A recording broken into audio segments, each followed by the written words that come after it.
벌써 한 20여 년 전이었던 것 같아요. 총신신학대학원을 합격해 놓고 첫 학기가 시작되기 전에 같이 신대원 입학을 위해서 공부하시던 전도사님들과 함께 기도원에 들어간 적이 있었습니다. 물론 이제 저는 그렇게 들어가고 싶은 마음은 없었지만 함께 하시는 분들이 같이 가자는 이야기에 마지못해 이제 끌려간 거죠. 그런데 가기 싫었던 마음 때문에 그랬을까요? 집회가 시간마다 참여하는 게 너무 고통스러운 거예요. 그 이유가 몇 가지 있었는데 마지못해서 끌려간 마음도 문제였었는데 그때 이 집회를 인도하시기 위해서 오신 강사 목사님이 너무 말씀이 은혜가 안 되는 거예요. 무슨 말씀인지도 모르겠고 또 마음에 와닿지도 않고 성경적이지도 않다라는 생각 속에 참 말씀 듣는 게 고역이었었습니다. 그런데 그런 말씀이 짧기라도 하면은 참 좋으련만 제 기억은 1시간 20분에서 30분을 그렇게 전하셨던 것 같아요. 그래서 되도록이면 저는 핑계를 대고 이 방에서 성경 읽겠다고 하면서 집회를 안 가게 되었는데 그런 제 마음을 한순간에 변화시킨 사건 하나가 벌어졌습니다. 억지로 끌려간 집회, 바로 제 앞자리 옆에 아주 이 생머리에 긴 머리가 찰랑찰랑 어깨 조금 이 밑에까지 오고요. 목덜미만 보더라도 무언가 백옥과 같아서 얼굴이 하얄 것 같고요. 이 몸매도 무언가 되게 이렇게 아리따운, 그래서 꼭 앞모습이 궁금해지는 어떤 자매 하나가 앉은 거예요. 그래서 계속 그때 총각되니까 주시하다가 결국 한순간 돌아설 때 눈을 마주쳤는데 세상에 제가 꿈에도 그렇게 그리던 그 예쁘고 아리따운 이상형이 거기 앉아있는 겁니다. 근데 더 재밌었던 것은 그 자매도 저를 자꾸 의식을 하고 자주 저를 뒤돌아보고요. 가끔씩 보면서 눈을 마주칠 때마다 한 번씩 씩 웃어주는데요. 야, 하늘에서 내려온 천사가 바로 저런 모습 아닐까? 이런 생각이 든 거예요. 그리고 그날서부터 저는 그 지긋지긋하던 집회와 말씀 시간이 막 손꼽아 기다려지는 거예요. 아침, 저녁, 새벽 계속해서 와서 그 자매 좀 봤으면 좋겠다는 마음으로 계속해서 기다렸던 거죠. 그때 제가 깨달은 것 먼저 하나가 있어요. 교회에 목사님 설교가 아무리 은혜가 안 되고 교회가 아무리 허름해서 가기 싫어도 누군가 내가 교회 갈 때마다 따뜻하게 웃어주고 눈을 맞아주면서 환하게 반겨줄 수 있는 사람만 있다면 그 모임과 공동체를 가고 싶어하는 마음이 생기더라는 것이죠. 바라기는 우리 성도님들이 새가족들에게 있어서 그런 따뜻하게 웃어주고 눈을 맞춰주며 그렇게 환영해 줄 수 있는 주인공들 되어지기를 예수님의 이름으로 축원합니다. 그런데 문제는 충격적인 사건이 그 다음날 벌어졌어요. 다른 때보다도 조금 그 자매 근처에 앉고 싶은 마음으로 일찍 이 집회에 가게 됐는데요. 갑자기 기도원 관계자들과 몇몇 목사님들이 모여서 누구 하나를 놓고 막 안수 기도를 하고 있는데 기도 내용을 들어보니까 귀신 들린 사람에게 막 귀신을 쫓아내는 그런 기도예요. 막 예수 이름으로 물러갈지어다 막 이런 기도를 하길래 누군가 하고 잠깐 봤더니만 세상에 그 기도를 받고 있던 여인이 제 이상형의 제 여러분 짝사랑의 대상이었던 그 여인이 지금 귀신이 들려서 여러분 지금 기도를 받고 있더라는 거예요. 알고 봤더니만요 약간 정신질환과 함께 귀신 들린 현상으로 인해서 기도원에 와서 치료 중에 있었던 그런 자매였던 것 같아요. 저는 그날 상당히 충격이었습니다. 제가 귀신 들린 여인의 이상형이었다는 것도 충격이었거니와 또 하나 따라 세웁시다. 겉모습에 속지 말라. 여러분 겉모습은요 영향없는 천사였었어요. 그래서 겉모습은 정말 죄 하나 짓지 않을 것 같고 영혼과 마음과 믿음과 몸이 다 건강할 것 같은 그 여인이 영혼이 황폐해서 또 영혼이 악한 영의 지배를 받아서 그렇게 여러분 치료와 기도를 받고 있는 걸 보면서 얼마나 안타까웠는지, 또 하나 겉모습을 보고서 여러분 속지 말아야 될 것이 우리네 인생이라는 교훈을 다시 한번 가슴에 새기게 되었다는 것이죠. 여러분 그런데 겉만 봐서는 도저히 알 수 없는 것이 사람뿐이겠습니까? 저는 아니라고 생각해요. 겉모습만 봐서는 도저히 알 수 없는 것은 사람뿐만이 아니라 하나님의 역사하심도, 하나님의 일하심도, 하나님의 인도하심도, 하나님이 우리에게 허락하시는 기도 응답도 환경이나 사건이나 현상이나 겉모습만 보고 나서는 정확하게 알 수 없는 것이 우리네 인생이라는 생각을 갖습니다. 왜냐하면 분명 어떤 그 당시에는 분명히 이게 하나님의 인도하심이었던 것 같아요. 하나님께서 내게 주시는 축복이었고 기도 응답이었던 것 같고 하나님의 인도하심이었던 것 같았는데, 시간이 지나고 나 보니 그게 나에게 화가 되고 저주가 되고 그게 나에게 여러분 발목을 붙드는 올무가 되었다는 것을 발견할 때가 있습니다. 역으로 그 당시에는 그것이 하나님의 원치 않는 길이라 이 원망하고 불평했는데, 또 기도응답이 아닌 것 같았었고 하나님의 축복이 아닌 것 같았었는데, 시간이 지나고 나서야 하나님의 인도하심이었고 하나님의 축복이었고 하나님께서 내게 이 형통케 하시는 지름길로 이끄셨음을 뒤늦게 발견하는 일들이 종종 있다는 것이에요. 그래서 성도는요, 눈에 보이는 현상과 환경 하나, 사건 하나로 여러분 이 일대에서는 절대 안 되는 이들이 우리 성도라고 할 수 있습니다. 흥미로운 것은요, 오늘 함께 읽었던 본문에서도 역시 눈에 보이는 현상 하나만으로 여러분들 하나님의 축복과 하나님의 인도하심이다 여러분 예측할 수 없는 또 다른 사건과 이야기가 등장을 합니다. 오늘 본문은 이렇게 시작을 합니다. 함께 본문 12절을 같이 한번 읽어볼까요? 시작. 예수께서 요한이 잡히셨음을 들으시고 갈릴리로 물러가셨다가. 아멘. 자, 공생애를 시작하시며 우리는 예수님이 40일 금식 기도를 마치시고 또 그 후에 마귀로부터 3가지 시험을 당하셨지만 말씀으로 승리하셨던 이야기를 지난주에 함께 나눴습니다. 그리고 이후에 예수님을 기다리고 있었던 것은 영감된 길이 아니었었습니다. 한 소식이 들렸는데, 어떤 소식이냐? 예수님에게 세례를 베풀고 그 예수님을 처음으로 하나님의 아들 메시아로 증거했었던 첫 번째 전도자, 그 세례 요한이 헤롯 대왕에게 잡혔다는 이 비보를 듣게 된 거예요. 이 세례 요한이 이 기득권들 또 종교 지도자들을 향해서 이 독사의 새끼들아, 그리고 이 위선적인 자들아, 막 듣기 원하는 말보다는 하나님의 마음으로 책망을 하다 보니 이 종교 지도자들과 정치 지도자들에게 세례 요한은 늘 눈에 가시거리였습니다. 그러던 어느 날 헤롯 대왕이 그를 죽이기 위해서 이 잡아 가두었던 것이죠. 예수님은 이 소식을 듣고 나서 그로 인한 피해가 자신에게도 주어질 것을 염려했는지 갈릴리로 물러가십니다. 피하셨던 것이죠.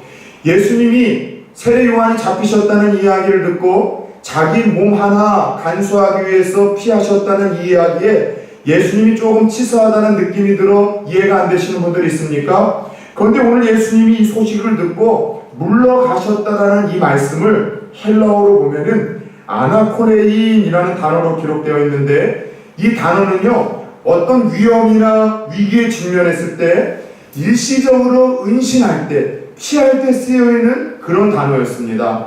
무슨 말이에요? 예수님은 요한의 체포로 인해서 갈릴리 해변 지역이라고 할 수 있는 가버나움이라는 곳으로 원치 않는 피신 차원의 이사를 하시고 길을 떠나셨다는 것입니다. 근데 살다 보면은 오늘 예수님이 원치 않는 이사와 원치 않는 길을 걸어가셨던 것처럼 우리에게도 그럴 때가 있어요. 사실 예수님은요, 이 공생애를 시작할 때 금식 승리하시고 또 시험으로부터 승리하신 후에 다른 곳이 아니라 이스라엘의 심장부라고 할 수 있는 예루살렘에 가서 복음을 전하시고 구속사역을 펼치고 싶으셨던 마음이 있으셨을 거예요. 그런데 그런 이스라엘의 중심부, 심장부 예루살렘이 아니라 사람도 드물고 그리고 저 변방인 그 갈릴리의 이방이라고 할 수 있는 이 가버나움이라는 곳으로 마지못해서 가셨다는 것. 예수님처럼 우리의 인생도 그럴 때가 있습니다. 내가 기대하고 원했던 길이 아니라 사건과 환경과 만남으로 인해 원치 않는 길을 걸어갈 때가 우리 성도님들에게도 종종 있다는 것이죠. 때로는 그 원치 않는 길을 걸어가며 원치 않는 상황을 맞닥뜨려야 되는 이유가 내 실수와 내 범죄와 내 여러분들 실패 때문일 수도 있지만, 나하고는 전혀 상관없는 누군가와의 잘못된 연루된 사건으로 인해서 혹은 만남으로 인해서 내가 원치 않는 길을 마지못해 눈물을 흘리며 억지로 걸어가야 될 때가 종종 우리에게 있다는 것이죠. 여러분 어떻습니까? 내가 원하는 길이 아니라 하나님이 전혀 원하지 않는 길을 억지로 나를 이끌어 가실 때, 내가 걸어가고 싶은 길이 아니라 그런 꽃밭과 형통한 길이 아니라 돌밭길, 가시밭길을 이상한 만남과 사건과 환경을 통해서 하나님이 자꾸 이끌어 가실 때 여러분 어떻게 반응하십니까? 그 속에서 왜 하나님이 나에게 이런 길을 인도하시냐라고 원망하고 불평하고 그 상황과 환경에 지배되어 그렇게 주저앉아 살아가는 성도님들은 없느냐 여쭤보고 싶어요. 그것입니다. 하나님 우리 인생 가운데 내가 원하는 길을 걷기를 보다는 원치 않는 길을 가게 하실 때가 있어요.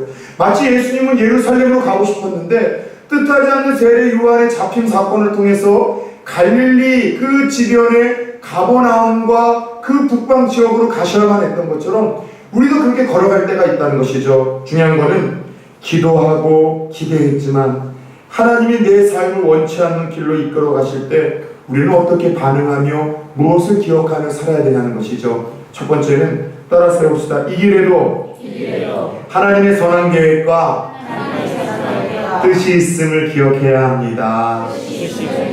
예, 원치 않아 하나님이 이끄시는 그 길에도, 몰아내시는 그 길에도 하나님이 어떤 계획? 그냥 계획이 아니에요. 선한 계획과 선한 뜻이 있음을 우리는 기억해야 됩니다.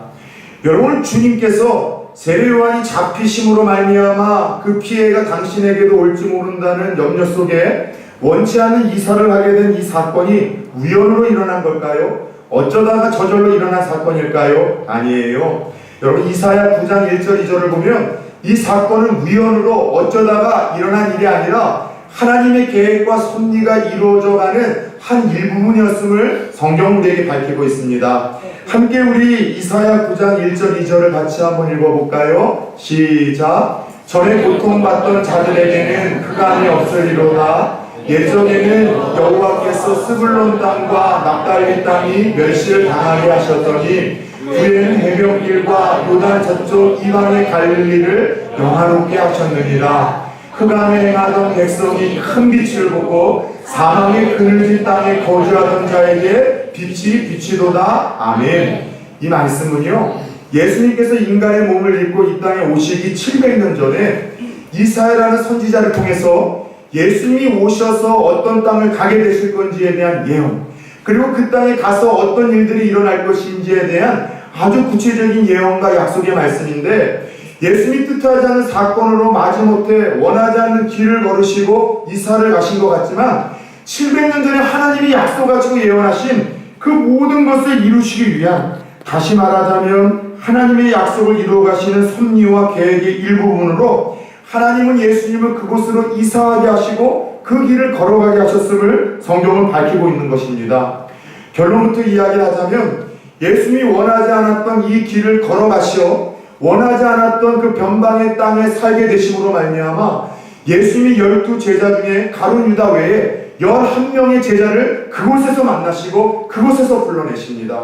그리고 더 나아가 바로 이 갈릴리와 가버나움 중심으로 우리가 성경에서 예수님이 일으키셨던 모든 사건들이 이 지방에서 일어나는 사건으로 기억될 만큼 주변에 무시를 받고 천대를 받고 주목받지 못하던 저 납달리와 그리고 이 스불론 땅, 갈릴리 땅을 여러분 성경의 중요한 땅으로 주목받게끔 하나님이 역사하셨다는 거예요.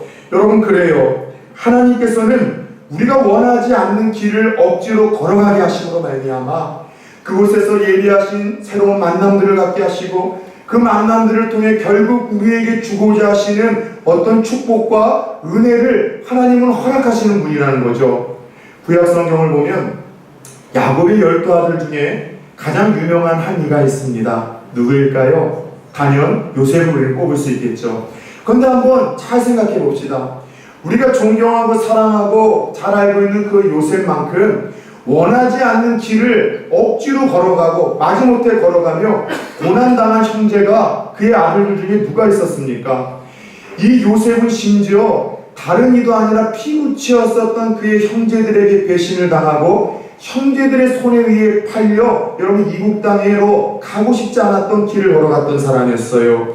그러나 중요한 것은 원치 않는 길을 걸어간 것만큼은 분명하지만 또 다른 면에서 보자면 원치 않는 길을 걸어감으로 말미암아 그가 경험한 놀라운 축복이 있습니다. 수많은 필요한 만남들을 가졌죠. 미디안 상인들을 만났고 보디발의 종들을 만났고 보디발 장군을 만났고 그의 아내를 만났습니다. 감옥에서는 애굽의 여러분들 모든 경제와 정치를 쥐락폈다 하는 여러분 고위 관직들을 만났고요. 나중에는 애굽의 왕 바로까지도 만나게 되더라는 것이죠. 무슨 말이에요? 원치 않는 길을 형제들의 배신과 형제들의 그 파lum을 통해서 걸어갈 수밖에 없었지만 그 길을 걸어가며 하나님이 허락하신 만남들을 통해서 애굽에서 최고의 재정 훈련을 받은 일꾼이 되었고 최고의 인사 훈련을 받게 된 일꾼이 되어 결국 하나님의 때에 총리에 앉게 되는 요셉의 스토리를 우리는 알고 있지 않냐는 것이죠.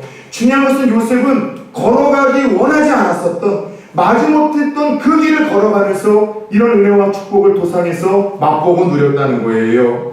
여러분, 그래요. 내가 원하는 오빠, 내가 기대하는 형통한 길만 걸어가다 보면 새로운 만남과 변화와 성숙이 없습니다. 다시 말해 고난 없이 안주하잖아요. 맨날 보는 사람만 보고 만나는 사람들만 만납니다. 그러면 우리는 더 강해지고 성화되고 정화되고 싶어도 깊어지고 싶고 넓어지고 싶어도 그런 일꾼으로 다듬어질 수가 없습니다. 그래서 때로는 하나님이 우리를 강화시키기 위해서 정화시키기 위해서 성화시키고 더 깊어지고 넓어지고 다듬어지는 하나님의 일꾼으로 만들기 위해서 하나님은 낯선 곳으로 우리가 원하지 않는 곳으로 잡아 이끄실 때가 있더라는 거예요. 사랑하는 여러분, 때로는 뜻하지 않은 사건, 환경, 고난을 통해서 낯선 곳으로 전혀 원하지 않는 곳으로 이끄시는 하나님의 이끄심을 즐겨보시는 낭만인들 되길 축원합니다. 분명 내가 가보지 않은 길이고 원하지 않는 길이라 할지라도 기도하며 하나님을 의지하는데 자꾸 그러한 길로 이끄신다면 하나님의 선한 계획과 뜻이 그 길 도상 가운데 주어질 것입니다. 이는 예수님에게도 마찬가지였어요. 마찬가지로 예수님은 원하지 않았던 그 도상에서 원하지 않게 걸어간 그 길과 그 지역에서 12 제자를 만나시고 부르셨으며 이곳을 모델 삼아 복음의 사역을 신있게 시작을 하였고 우리가 알고 있는 예수님의 모든 사역 가운데 50%의 사건과 이야기는 이 마을과 이 지역을 중심으로 인해서 일어났다는 것입니다. 그래요. 믿음의 사람들에게는 모든 만남, 모든 길, 모든 사건 어쩌다가 우연히 일어나는 법은 없습니다. 하나님을 의지하고 기도하는 가운데 주어지는 사건과 만남과 환경에는 하나님의 뜻과 계획이 있는데 그냥 뜻과 계획이 아니라 따라 세웁시다. 반드시 선한 계획과 뜻이 있다. 믿으십니까? 기도하고 하나님을 의지하는 가운데 하나님이 이끄시는 그 길, 잡아 인도하시는 그 길은 내가 원하지 않는 길이라 할지라도 나를 다듬으시고 변화시키시고 새로운 만남을 통해서 결국 하나님께서 세우고자 하시는 그 인물로 만들어 가시기 위한 중요하고 하나님께서 꼭 필요한 계획과 섭리의 일부분이라는 사실을 깨닫고 기억하실 수 있기를 예수의 이름으로 축원합니다. 따라서 살며 예기치 않은 환경, 사건, 주어지지 않은 길을 갈 때 이 모든 환경과 사건은 하나님이 합력하여 선을 이루시려고 허용하신 계획의 일부분이라는 것을 확신하며 멈추거나 포기하거나 원망하거나 주저앉지 말고 묵묵히 걸어나갈 수 있는 성도님들 되어지길 다시 한번 축원합니다. 약 30년 전 중앙아시아 어떤 이슬람 국가로 파송되어진 선교사님의 간증입니다. 예전에 수요기도에 나오신 분들에게는 한번 들려드린 적이 있어요. 이 선교사님은 원래 중국을 가슴에 품고 크게 중국 땅으로 선교사님으로 가기를 원했지만 하나님이 중국으로 가는 길은 자꾸 막으시고 자꾸 자기가 가고 싶지 않았었던 이 중앙아시아의 이슬람 국가로 하나님이 자꾸 잡아 이끄시더래요. 결국 단 한 명의 예수 믿는 사람도 없는 지역, 그것도 이슬람인들이 모든 국민의 대다수인 그 나라에 하나님의 인도하심을 순종하고 가셨습니다. 그리고 다행히 한 상가의 한 층이 나와 그곳을 빌려 교회를 개척하게 되신 거예요. 그런데 참 안타까운 것은 세상에 그 상가에 공교롭게도 1층에 이슬람 사원이 들어와 버린 겁니다. 그리고 이슬람 사원이 들어온 후로는 이 종교 지도자가 계속해서 선교사님에게 와서 당신 빨리 고국으로 돌아가지 않으면 하루아침에 언제 소리 소문 없이 죽을 수 있다. 매일같이 협박을 하더라는 거예요.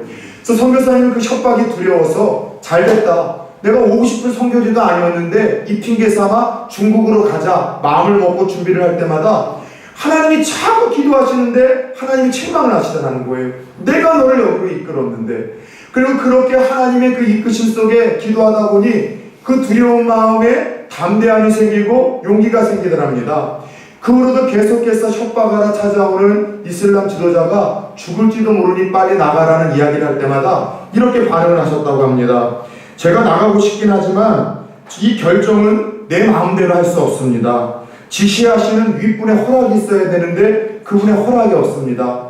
하나님을 염두에 두고 한 말인데 이슬람 지도자는 그 사람이 누구냐고 계속해서 묻고 그냥 귀찮아가지고 나중에 이야기해주겠다고 하면서 그 분위기를 모면해버린 거예요.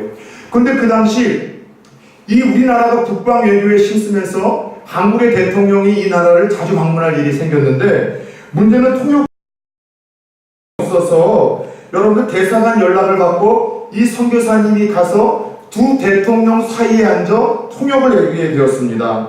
그리고 그 통역하는 장면이 그 나라 전국에 TV로 방송이 된 거예요.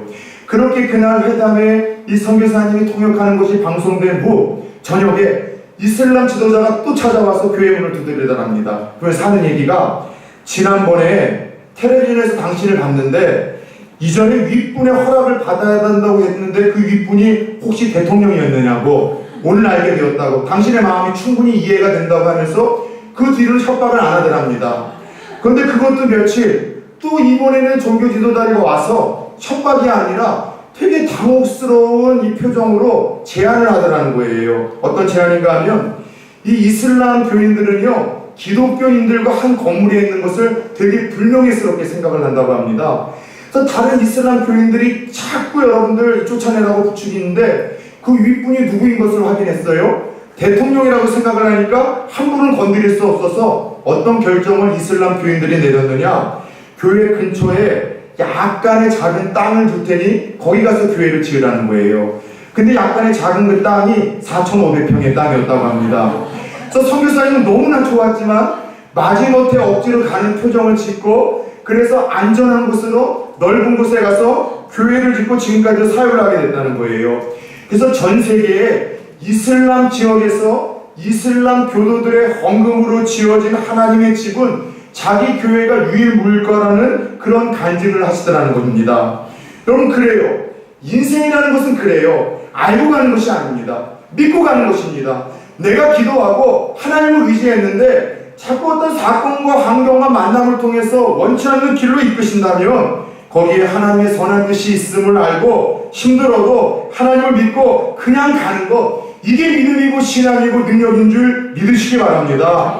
하나님이 내게 가장 좋은 길을 주셨음을 믿고 원망하거나 불평하거나 주저앉지 않고 하나님을 붙들고 그냥 가다 보면 마침내 합력하여 선을 이루시기 위하여 우리를 마중하여 주시는 예수 그리스도를 만나게 될 줄 믿습니다.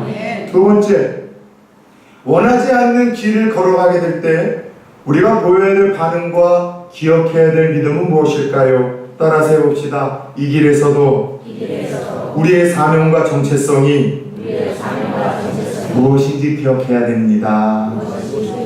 예, 원치 않는 길을 걸어갈 때에도 나의 정체성과 사명을 잊지 않고 기억해야 된다는 것이죠. 자, 오늘 세례 요한의 이 사건, 그리고 이 사건으로 인해서 원치 않는 길로 그 이방의 갈릴리 가버나움 지역으로 가게 되었을 때 뜻하지 않은 이 일로 인해서 수지맞은 인생들이 있다라고 성경은 기록하고 있습니다. 이방의 갈릴리라고 불리던 스불론 땅, 납달리 땅, 그리고 가버나움에 살던 사람들이 덕분에 수지를 맞게 되었어요. 이 스불론, 납달리, 가버나움은요 이스라엘 지도를 보면은요 저 가장 위쪽에 있는 북방 변방의 땅입니다.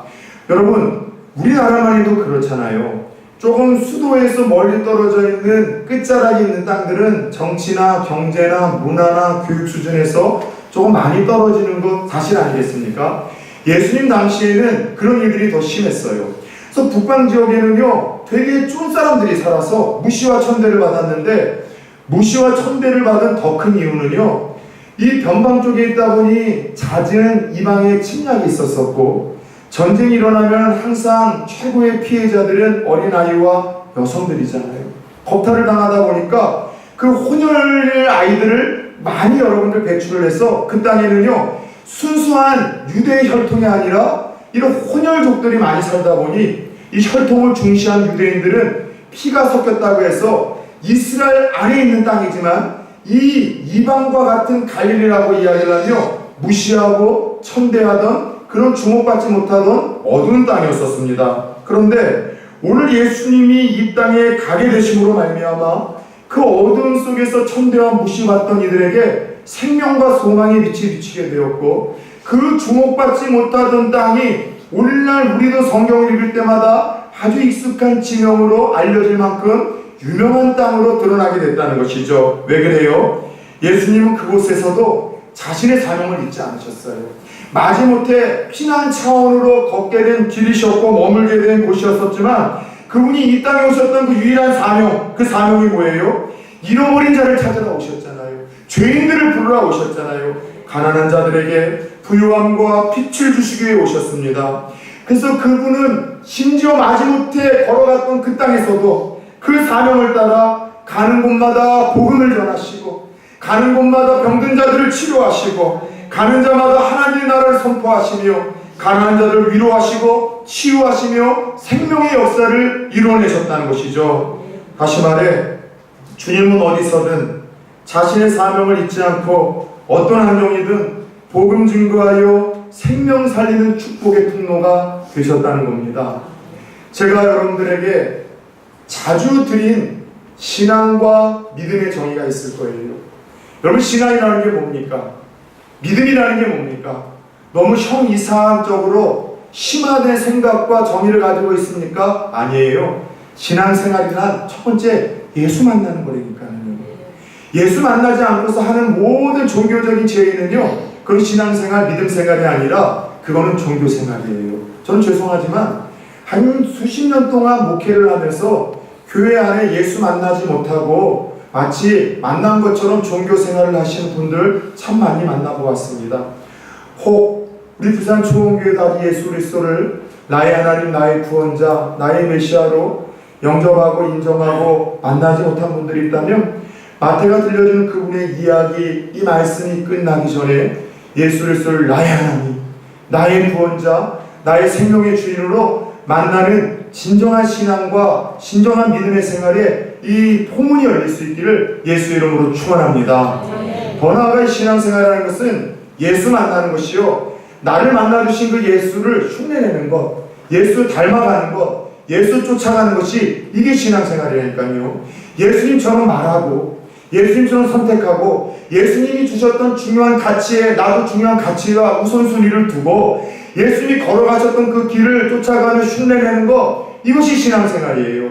예수님이 33년이라는 짧은 생애 속에서 그분이 집중하시면서 걸어가시고 이루셨던 사명은 무엇이었습니까? 복음 전하의 생명 살리는 이 일을 감당했어요. 그렇다면 오늘날 교회의 존재의 목적, 여러분 예수 믿고 그분을 만났다고 하는 성도들의 존재의 목적은 단 하나입니다.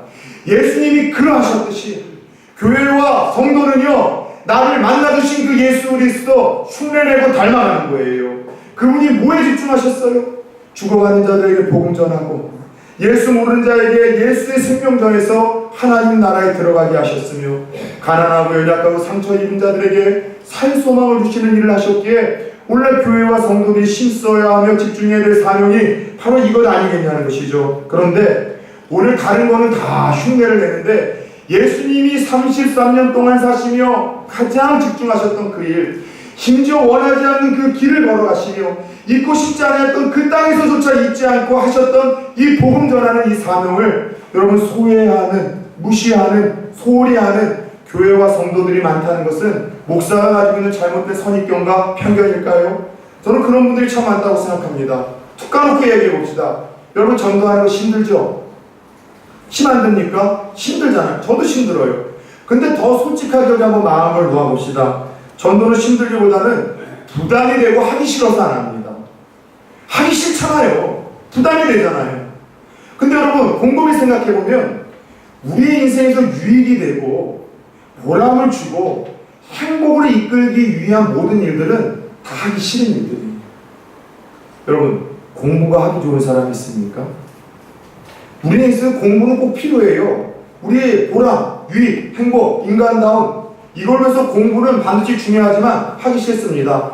가끔씩 저는 공부가 제일 쉬웠습니다. 공부가 제일 행복했습니다. 쫓아가서 뒤통수 한번 때려주고 싶다니까요. 저는 지긋지긋해요, 공부가요. 여러분, 일은 어떻습니까? 여러분, 아침 일찍 직장에 가서 상사와 동료들과 눈치를 보고 경쟁 상대와 구제 속에서 여러분들 부담스러운 부당한 일을 당하며 땀 흘리면서 일하는 거 쉽습니까? 하기 싫어요. 어려워요. 그래서 돈 준다니까는요. 하기 좋은 건 다 내 돈 내부예요. 재밌는 거는. 근데 하기 싫고 때려치고 싶고 여러분 포기하고 싶고 더럽고 치사하고 힘들고 그만두고 싶으니까 그래서 돈 주는 거라니까는요. 운동은 어떻습니까? 여러분, 운동은요 우리 인생에서 반드시 중요한 거예요. 건강을 위해서. 하기 싫어요. 저도 좀 6개월 동안 11kg 뺐지만 아침마다 갈등을 해요. 가기 싫다, 하기 싫다, 막 먹고 싶고 땀 흘리고 싶고 운동 안 하고 싶다. 근데 목사가 여러분들 살쪄가지고서 뭐 고혈압이나 당뇨로 팍 한번 쓰러져 봐요. 여러분의 피땀 흘려서 하나님 앞에 드리는 헌금이 엉뚱한 데로 흘러가지 않겠습니까? 저는 목사님 한 사람이 흔들림으로 해서 교회 전체가 어려움을 당하는 일들을 여러분 유쾌하지 않은 경험이지만 자주 경험해봤기 때문에 여러분 그래서 저는 하나님 주시는 이 음성 듣고서 저는 운동하기 시작한 거예요. 성령께서 음성을 새벽에 들려주시더라니까요. 새벽 말씀 전하고 앉아서 기도하는데 빡 하고 정장 바지가 이 엉덩이 수도까지 두 번이나 들려주신 거예요. 이 목사 살 빼라. 근데 싫어요. 하기 싫어요. 근데 곰곰이 생각해 보세요. 내가 하기 싫은 것들, 그러나 그 일들은 나의 보람, 행복, 가치, 그리고 정말 중요하기에 돼야 되는 것이기에 억지로 하면은요 큰 기쁨과 즐거움과 보람과 그 은혜가 우리에게 주어지지 않습니까? 지난주에 특별히 이제 성장반이 시작이 됐습니다. 좋은 분들과 함께 하니까 너무 즐거웠어요. 원래 첫 모임 오리엔테이션만 하는데 일가도 좀 진행을 했죠. 그리고 그 다음날 아침에 단톡방에다가 제가 우리 약속했던 거 잊지 말고 꼭 지키자라고 글을 올렸는데 몇 분이 같이 이제 글을 올리면서 한 집사님이 이런 표현을 쓰셨는데 공감이 되더라고요. 어제는 자는데 목사님 뿌듯하더라고요. 늦게까지 여러분들 일하시고 10시 반에 끝났으니 집에 가면 11시 되고 닦고 애들 재우고 데리고 들어가려면 12시나 되고 아침 일찍 일어나서 또 먼 곳까지 직장 가셔야 되는 분이었어요. 그런데도 그 직장 생활에서 피곤한 게 아니라 어제는 자는데 뿌듯하더래요. 왜요? 하나님 기뻐하시는 일, 정말 가치 있는 일, 중요한 일을 붙들고 그걸 위해서 시간과 열정을 쏟았기에 하나님이 주시는 여러분 보상과 은혜라고 생각을 합니다. 전도도 마찬가지예요. 어려워서가 아니라 하기 싫어서 안 하는 거예요. 인간관계 불편해질까봐 여러분 또 내가 내성적이어서 그리고 여러분들 힘들어서 또 그리고 내가 시간이 없어서 부끄러워서 이래저래 하기 싫다고 이야기하지만 그럼에도 불구하고 예수님처럼 순종하며 신앙의 길을 따라갈 때 여러분 중요한 건 전도를 통해서 내 영혼이 살아난다는 사실을 확신하기를 축원합니다. 전도하면 내 영혼이 살아난다니까는요. 그리고 내 삶에 하나님 주시는 보너스 축복이 있어요. 마태복음 6장 33절에서 약속하셨잖아요. 너희는 먼저 그의 나라와 그의 의를 구하라. 하나님 기뻐하시는 그 나의 나라를 확장하기 위한 복음 전도를 할 때 하나님 먹고 입고 마시는 모든 것들을 채우신다고 약속을 하셨어요. 예, 주인공이 여기 있잖아요. 저는 20대 중후반에 결혼을 했습니다. 이런 얘기를 할 때마다 그 비결을 알려달라고 막 청년들이 저에게 막 이 문의가 쇄도해요. 속뜻은 이런 거죠. 너같이 못생긴 목사가 괜찮은 사모를 일찍 만나서 결혼하는 건 특별한 비법이 있을 거다. 그거 좀 알려달라. 그럼 저는 꼭 이야기를 해요. 너희들은 안 된다. 나는 외모가 되기 때문에 얼굴이 되기 때문에 이게 가능한데 너희들은 안 된다 그러면은 절망이 아니라 오히려 소망을 얻습니다.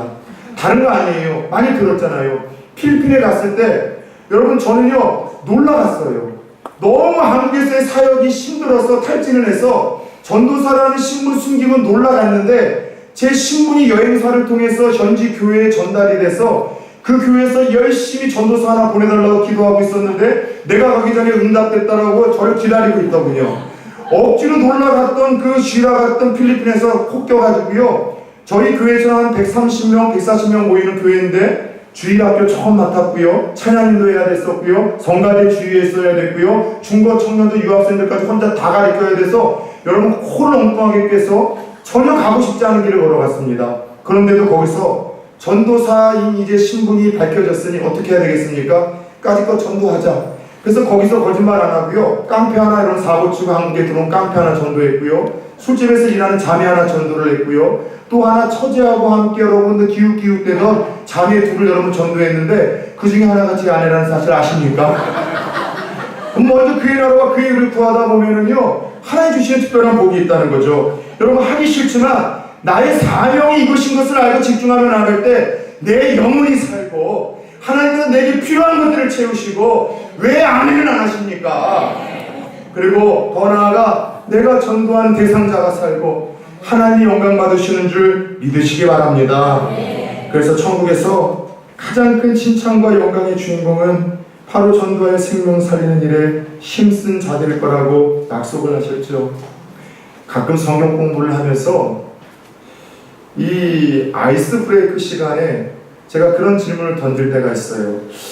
집사님 혹은 성도님, 성경에서 제일 존경하는 인물이 누구냐라고 물어보면은 존경하는 인물이 아니라 부러운 인물을 엉뚱하게 대답하시는 분들이 있습니다. 그래서 부러운 인은 누구냐라고 하면은 꼭 두 사람이 언급돼요. 하와와 예수님 돌아가실 때 이 한쪽 그 편에서 뒤늦게 구원받은 그 강도.